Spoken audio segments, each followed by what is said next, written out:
सहारनपुर में सरकारी आईटीआई का हाल इन दिनों सरकारी तंत्र की वजह से बहुत ही खराब चल रहा है, जिसका कारण आईटीआई विभाग की लापरवाही तो है, साथ ही यहाँ की बिजली विभाग से लेकर प्रशासनिक अधिकारी भी जिम्मेदार है।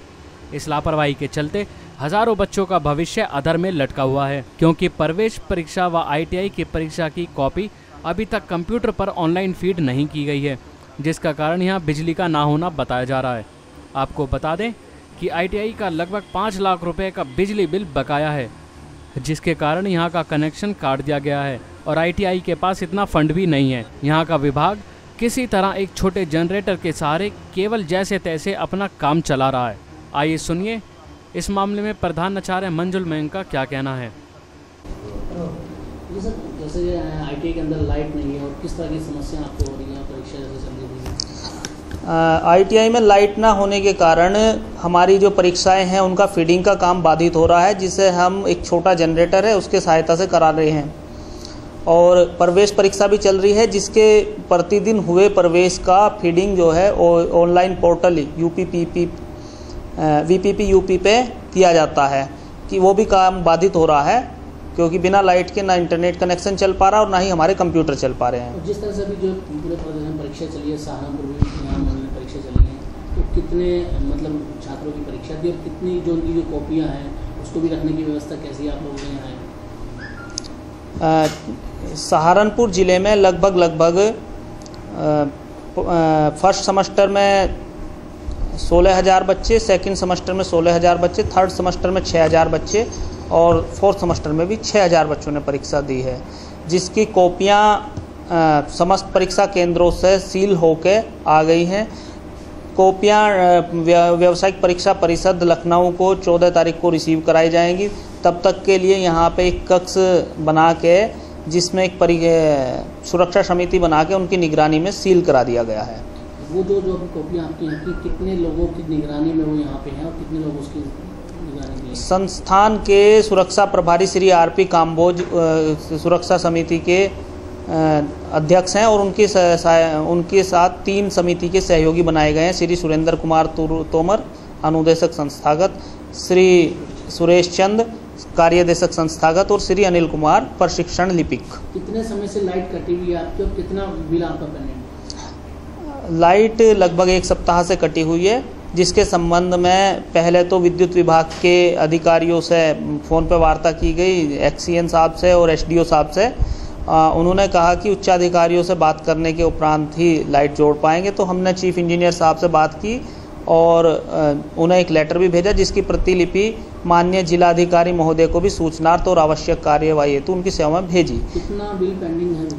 बिल लगभग 5 लाख रुपए आईटीआई का पेंडिंग है और आईटीआई के पास बजट जो है लगभग 2 लाख रुपए है, लेकिन संस्थान में या जनपद में कोई आहरण वितरण अधिकारी विभाग का न होने के कारण उस बजट को बिल को जमा नहीं कराया जा सकता। क्या आपने परीक्षा के टाइम में कोई भी उच्च अधिकारी से लाइट के लिए कोई आपने मांगी थी, कोई ऐसी डिमांड आपने रखी थी कि परीक्षा के टाइम में फीडिंग के टाइम में लाइट आप उपलब्ध कराएंगे? हाँ, चीफ इंजीनियर साहब को हमने जो लेटर लिखा उसमें सारी चीज़ें उसमें लिखी हैं और उसकी प्रतिलिपि हमने जिलाधिकारी और अपने उच्चाधिकारियों को उपलब्ध करा दी है। और इसके संबंध में हमने अभी हमारे चूँकि जिला आहरण वितरण अधिकारी जनपद में नहीं है हमारे विभाग के, तो इस कारण हमारे जो स्टाफ है उसकी सैलरी भी नहीं निकल पा रही और बिल भी नहीं जमा हो पा रहा जो बजट अवेलेबल है उसका भी। तो ऐसे में किस तरह से आप लोग काम कर रहे हैं? अब जेनसेट हम लोगों ने एक छोटा जेनसेट उपलब्ध है किसी कार्यशाला का, उसी जेनसेट को चला के उससे हम लोग काम चला रहे हैं किसी तरीके से। क्या नाम है आपका? आरपी काम्बोज। किस पद पे आप? मैं कार्यदेशक के पद पर। मेरे पास सुरक्षा का चार्ज भी है यहाँ का, आईटी सहारनपुर या सुरक्षा प्रभारी हूँ मैं यहाँ पर। तो सुरक्षा में कितना स्टाफ आपके पास है? सुरक्षा में हमारे पास वैसे रेगुलर 8 ही आदमी हैं और कुछ वैसे आए हुए अभी उसमें आउटसोर्सिंग से रखे गए, लेकिन वो भी अभी गवर्नमेंट ने कुछ पद मतलब समाप्त कर दिए, कुछ हैं अभी 2-4 आदमी हैं। कितने लोगों की सहायता में कितने लोग होने चाहिए? 2 ही आदमी हमारे पास ड्यूटी पे हैं इस समय, 2 ही 12 से 8 हैं और 8 से 4 तीनों शिफ्टों में 2-2 आदमी हैं। जबकि परीक्षा हुई है कैंपस की कॉपियाँ भी आप ही की हाँ, निगरानी में रखी गई हैं। वो एक्चुअली में इस कमरे में काफ़ी हमारी सील हैं। अब चूँकि हमारे संस्थान का कनेक्शन भी कटा हुआ है, जिसकी वजह से यहाँ लाइट नहीं होती रात को, और सुरक्षा की दृष्टि से लाइट होनी अति आवश्यक है।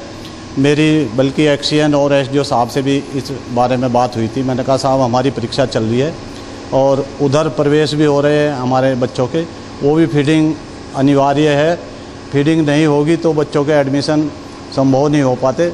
जब तक फीडिंग पूरी नहीं होती तो वो पोर्टल पे नहीं चढ़ेंगे, तो उनका एक्सेप्टेशन नहीं होगा। कैंपस में नाइट में कितना स्टाफ रहता है? दो आदमी, 2 चौकीदार रहते हैं, जिन्हें जो है एक गेट ये है, एक ये है, उधर जेडी साहब का भी है, और पीछे आईटी देवबंद हड़ोड़ा सब यहीं पर चलती हैं। उन सब की सुरक्षा उन 2 चौकीदारों के ही जुम्मे लगी है। आईटी के कैंपस के 3 गेट और आपकी ये कॉपियों के पूरे कैंपस की उनकी जिम्मेदारी 2 चौकीदारों की, जबकि मैं भी देर तक अक्सर यहाँ, जैसे अभी तक मेरी ड्यूटी तो वैसे 4:30 बजे 5 बजे ख़त्म हो जाती है, लेकिन अभी भी मैं इसीलिए यहाँ पर हूँ ताकि सुरक्षा की दृष्टि से कुछ देर तक यहाँ रहें। ना होने के कारण रात में किस तरह की समस्या बता?